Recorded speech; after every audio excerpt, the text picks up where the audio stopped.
Dear students, मैं doctor Alka Pareek, associate professor home science, government girls college Sikandra Dausa, आप सभी का होम साइंस की क्लास में एक बार फिर से स्वागत करती हूँ। हम लोग ह्यूमन डेवलपमेंट, मानव विकास पढ़ रहे हैं। इसके अंतर्गत शारीरिक विकास का अध्याय हम लोग पढ़ रहे हैं और पिछली कक्षा में हमने ये पढ़ा कि शारीरिक विकास को समझने के लिए उसे दो भागों में विभक्त किया गया है। पहला है प्रीनेटल डेवलपमेंट यानी गर्भकालीन विकास और दूसरा पोस्ट नेटल डेवलपमेंट अर्थात गर्भ से जब बच्चा बाहर आ जाता है तो किस प्रकार से शारीरिक विकास होता है, इसका अध्ययन। प्रीनेटल डेवलपमेंट के बारे में हम पिछली कक्षाओं में ऑलरेडी पढ़ चुके हैं। आज हम पढ़ेंगे बालक का शारीरिक विकास या पोस्ट नेटल डेवलपमेंट। जैसा आप सभी को ज्ञात है और विगत कक्षाओं में भी हम कर चुके हैं कि बालक का शारीरिक विकास स्वाभाविक रूप से चलता रहता है। उसका विकास उसके व्यवहार से भी प्रभावित होता है। प्रारंभ में बालक का विकास तेजी से होता है और फिर धीमा पड़ जाता है। वैसे भी अगर आप कभी भी किसी बालक को पैदा होते ही देखो और उसके कुछ समय बाद 4 या 5 महीने बाद देखो तो उसे पहचान नहीं पाएंगे आप। और उसका रीज़न ये है कि 0 to 1 ईयर्स के अंदर, और 0 to 1 ईयर्स को हम बोलते हैं इन्फेंसी और हिंदी में शैशवावस्था। सबसे अधिक विकास या शारीरिक विकास शैशवावस्था में होता है। उसके बाद विकास की गति कुछ धीमी पड़ जाती है और अगली विकास की अवस्था आती है किशोरावस्था में, जबकि विकास तीव्र गति से होता है। 12 या 13 साल की अवस्था तक पहुंचने के बाद लड़के और लड़कियों की हाइट में तेज़ी से वृद्धि होती है। शारीरिक अवयवों का विकास तीव्र गति से होता है और उसके बाद फिर विकास कांस्टेंट हो जाता है। शारीरिक विकास को भी अध्ययन की दृष्टि से हम दो भागों में विभाजित कर सकते हैं। पहला है बाह्य अंगों का विकास, डेवलपमेंट ऑफ एक्सटर्नल ऑर्गन्स, और दूसरा आंतरिक अंगों का विकास, डेवलपमेंट ऑफ इंटरनल ऑर्गन्स। सबसे पहले हम करेंगे बाह्य अंगों का विकास। बाह्य अंगों के अंतर्गत आ जाता है लंबाई, वजन, कंकालीय विकास, दांतों का विकास, शारीरिक अनुपात आदि। और आंतरिक अंगों के विकास के अंतर्गत हम पढ़ेंगे स्नायु मंडल का विकास, मस्तिष्क का विकास, पाचन प्रणाली, श्वसन प्रणाली, हृदय तथा रक्त परिभ्रमण, मांसपेशियां और वसा आदि। बाह्य अंगों के विकास में सबसे पहले हम पढ़ेंगे कंकालीय विकास, स्केलेटल डेवलपमेंट, यानी हड्डियों का विकास किस प्रकार से होता है। कंकालीय विकास से अर्थ होता है हड्डियों का विकास। पहले वर्ष में हड्डियों का विकास तीव्र गति से होता है, फिर दूसरे साल में ये विकास मंद पड़ जाता है। नवजात शिशु के शरीर में लगभग 270 हड्डियां होती हैं जो नर्म और लचीली होती हैं। दूसरे वर्ष की शुरुआत से अस्थि निर्माण की प्रक्रिया आरंभ हो जाती है। अस्थि निर्माण को ऑसिफिकेशन कहते हैं।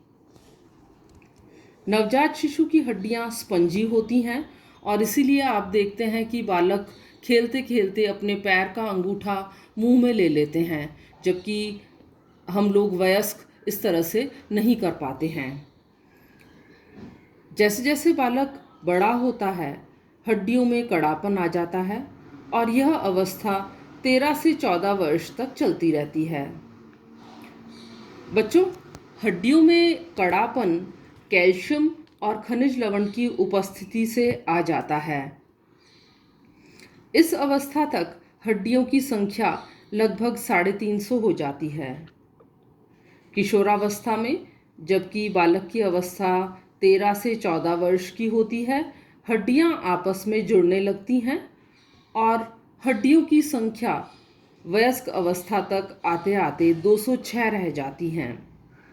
इसलिए हम कह सकते हैं कि बालक में जो हड्डियां न्यूबॉर्न चाइल्ड में 270 होती हैं और नर्म और लचीली होती हैं, वे ही वयस्कावस्था तक आते आते सिर्फ 206 रह जाती हैं, जो कि काफ़ी सख्त और कड़ी होती हैं। और हड्डियों का सख्त और कड़ापन होना ही स्वस्थ व्यक्ति की निशानी है, क्योंकि हड्डियों को पूरे बॉडी का वेट सहन करना पड़ता है। और इस प्रक्रिया को, जहाँ हड्डियों के बनने को ऑसिफिकेशन कहते हैं, वहीं पर जब बोन्स के अंदर कैल्शियम का डिपॉजिशन होता है तो इसे कैल्सिफिकेशन कहते हैं, जिसके फलस्वरूप हड्डियां कड़ी और मजबूत हो जाती हैं। दूसरा आयाम है लंबाई, लेंथ एंड हाइट। हाइट का इंक्रीज होना स्केलेटल ग्रोथ यानी कंकालीय विकास को इंगित करता है। बर्थ के समय एक न्यूबॉर्न बेबी की लंबाई औसतन 50 सेंटीमीटर तक होती है। 3 महीने का होने पर 60 सेंटीमीटर और 9 महीने पर 70 सेंटीमीटर हो जाती है। और जब बच्चा अपना फर्स्ट बर्थडे सेलिब्रेट करता है, यानी 1 साल का होता है, तब 75 सेंटीमीटर तक लंबाई हो जाती है। लड़के और लड़कियों की लंबाई भिन्न गति से बढ़ती है।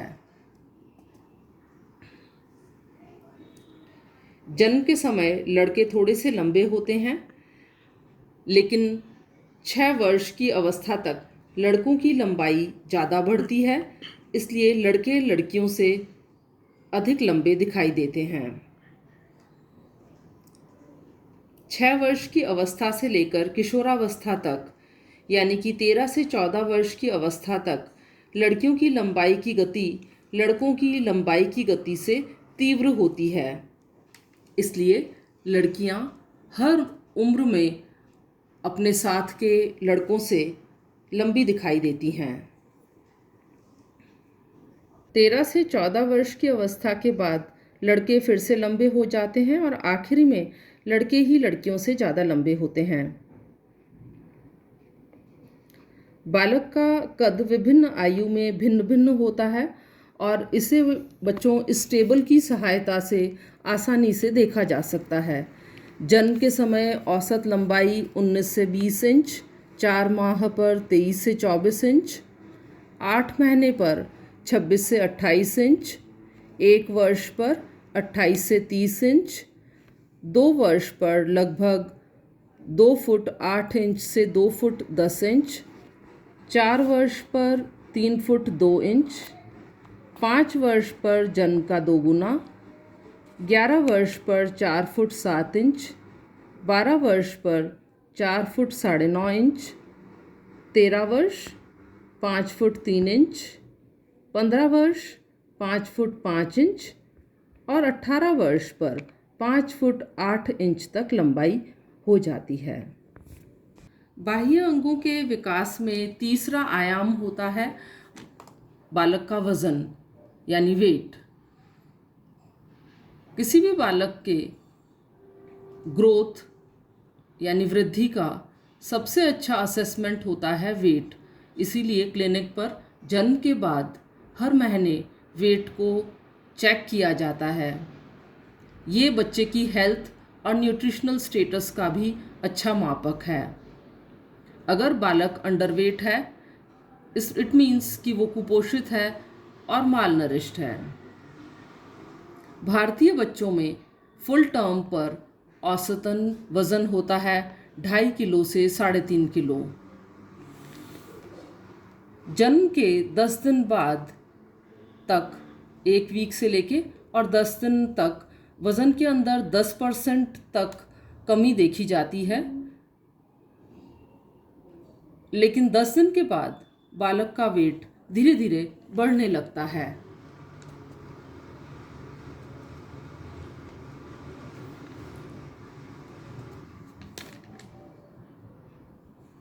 पहले से तीसरे मंथ तक बालक का वज़न 25 से 30 ग्राम तक प्रतिदिन बढ़ता है।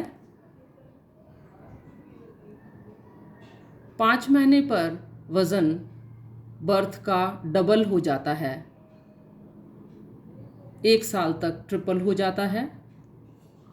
2 साल तक 4 टाइम्स हो जाता है। 3 साल पर बर्थ का 5 टाइम्स और 5 साल पर बर्थ का 6 टाइम्स हो जाता है। इसी तरह से 7th ईयर पर बर्थ का 7 टाइम्स, और जब बच्चा 10 वर्ष का होता है तब वज़न जन्म का 10 गुना हो जाता है।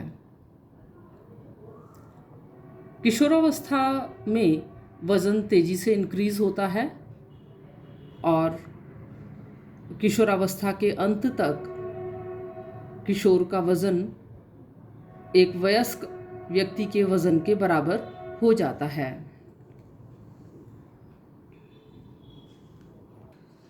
तो बच्चों, आज की कक्षा में हमने पढ़ा शारीरिक विकास। इसमें हमने पोस्ट नेटल डेवलपमेंट पढ़ा, जिसमें कि बाह्य अंगों के विकास में कंकालीय विकास, लंबाई और वज़न में किस तरह से बढ़ोतरी होती है उसके बारे में अध्ययन किया।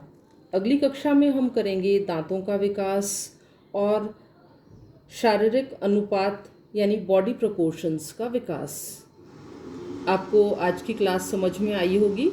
अगर पसंद आए तो लाइक, शेयर एंड सब्सक्राइब ज़रूर करें। Thank you.